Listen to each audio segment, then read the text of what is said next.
አንዳንድ ጊዜ ቅዳሴው ረጅም ስለሚሆን እናንተም ስለማሰሙት ነው እንጂ ብሰሙት ራሱ ተስፋ ይቆርጣችሁ ተስፋ ታደርጋላችሁ። በቃ ካህኑ ሊቆርብ ሲል ምንድነው የሚመስላችሁ? ኦ እግዚእ ኢየሱስ ክርስቶስ እይደለወኒ ትባት ታይጠጠፈሬ ርኩስ እስማን አስተቆጣይ ኩከ ወገበርኩ እኮ በቅድሜከ። ጌታ ኢየሱስ ክርስቶስ ሆይ በእኔ አዳራሽ ውስጥ ልትገባ አይገባህም፣ እኔ በረከሰ ስራዬ አበሳጭቻለሁና። እምድረ ድህንኩ ገባ ሰይጣን ውስተ ልቤ ወነደፈኒ በኃይጻሁ። ያንተን ስጋ ተቀብዬ ከዳንኩ በኋላ ሰይጣን ደግሞ በኃጢአት ጦር እንደገና ነደፈኝ። አንተ ግን በምሕረት ዓይኖች ተመልከተኝ። ተበቀሊተ እምደፋሪ ዘይጸግብ አስህቶቴ።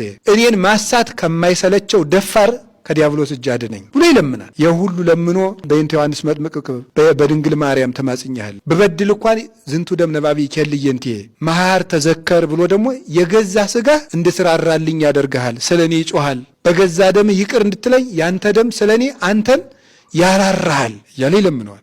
መጨረሻ ላይ ደግሞ ሲቀበል ይህ ስጋና ደም ለወቀሳ ለከሰሳ አይሁንብኝ ይላል ብሎ ይቀበለዋል። የእግዚአብሔርን ፈቃድ ሳያውቅ ሰው ወደ ገዳም መምጣት የለበትም።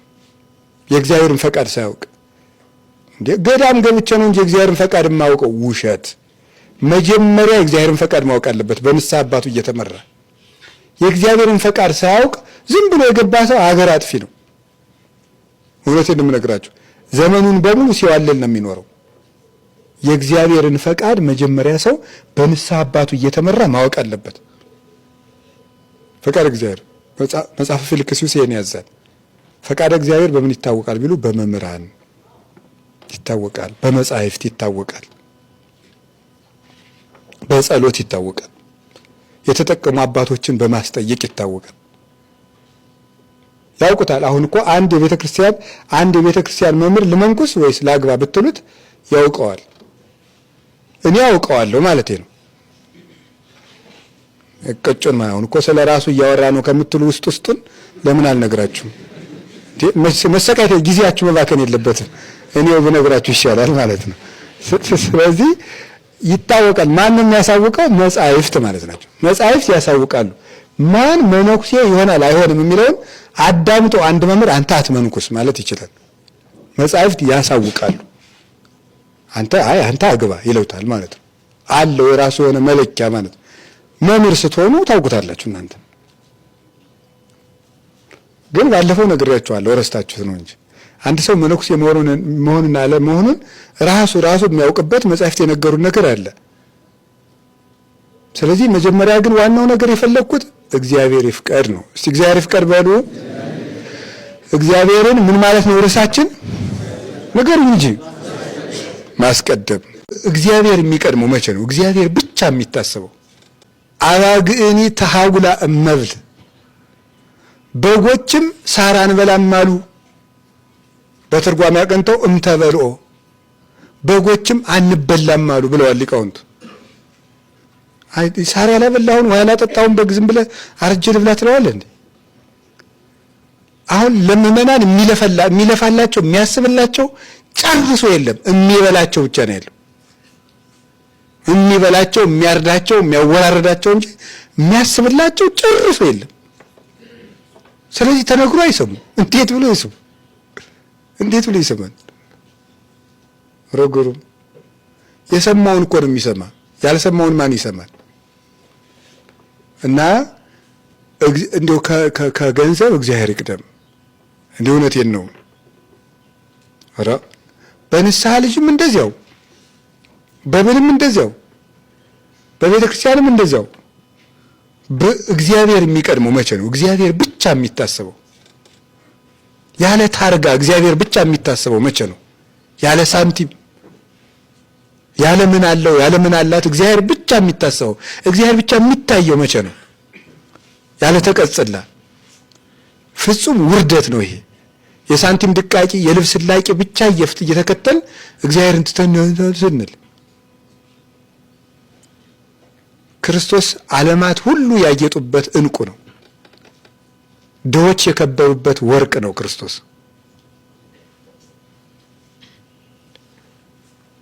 ድሆች የለበሱት ፍጹም የብርሃን ልብስ ኢየሱስ ክርስቶስ ነው። ኑሮውበት ነፋሳት የማይነቀንቁበት የብርሃን አዳራሽ እሱ ክርስቶስ ነው። የማይለወጥ ሀገር ነው። እሱን ከስሮ ሰው ነፋስ የሚወዘውዘው ቤት ያተርፋል እንዴ? ሰው ክርስቶስን ከስሮ የሚቀደድ ልብስ ያተርፋል? የማይሰረቀውን ጌታ ከስሮ ሰው የሚሰርቀው ሳንቲም ያተርፋል እንዴ? ነውር እኮ ነው። ሳንቲም ትርፍ ነገር ነው።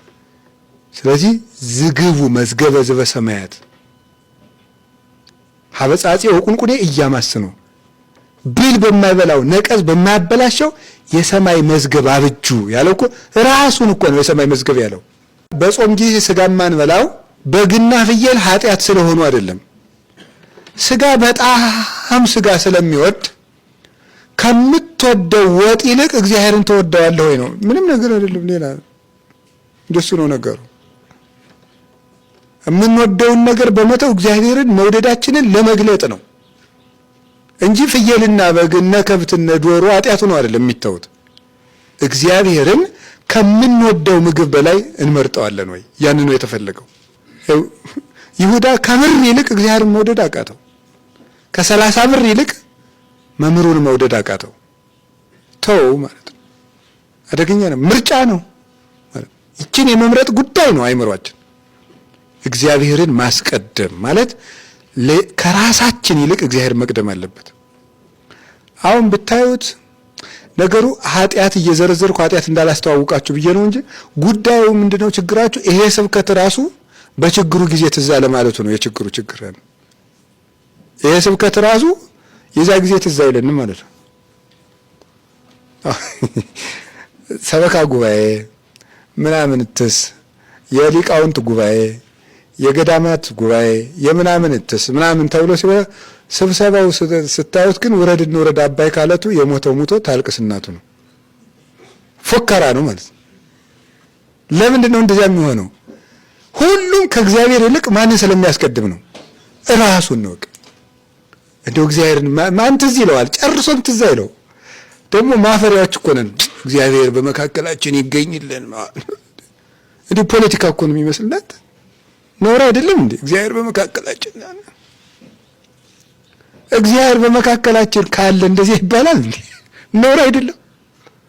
እግዚአብሔር በመካከላችን ካለ እንደዚህ ይባላል? እንኳን እግዚአብሔር እያለ ትልቅ ሰው እያለ እንደዚያ ተብሎ ይወጋል? ኖር አይደለም? ሽማግሌ እንኳን ይቆጣኛል ይባላል። እንኳን እግዚአብሔር ትልቅ ሰው እኮ ራሱ እነገሌ እያሉ አንተ አታፍርም ይባላል ራሱ። እንኳን እግዚአብሔር እያለ እግዚአብሔር ሆይ በመካከላችን ተገኝ ተብሎ አባታችን ሆይ ተብሎ ሲያበቃ ከመንጻደቅ እኮ ነው መቅሰፍቶም ነው። ልጅ እያለን ምን የመሰለ ቤት እንሰራ ነበር። የድንጋይ እንሰራና ከብቶች በዚህ ነው የሚገቡ ይባላል። ይሄ ደግሞ ያጎት የመኝታ ነው። ይሄ ደግሞ ምናምንና ማታ ጨዋታ ፈረሰ አባይ ደፈረሰ ብለን አፈራርሰን ቤታችን እንደሱ ነው ይወቅ ስንሰራው ለን ስትፈጭ ውላ አቦካች ባተላ ማለት እሱ ነው። ጤፉን ፈጭታ ለፍታ ባተላ አቦክታው ቁጭ እንደሱ ነው። የክርስቲያኖች አኗኗር ጾም ራይት፣ ጸሎት ራይት፣ ምጽዋት ራይት እያሉ ኤክስና ራይት እያሉ የመጽደቂያ መስፈርት ማሟላት አይደለም። የመንግስተ ሰማያትን ኑሮ በምድር መቅመስና መለማመድ ነው እንጂ የመንግስተ ሰማያት መስፈርት ማሟላት አይደለም። መንግስተ ሰማያትን በምድር መለማመድ ነው። ክርስትና እሱ ነው። መንግስተ ሰማያትን በምድር መለማመድ ነው።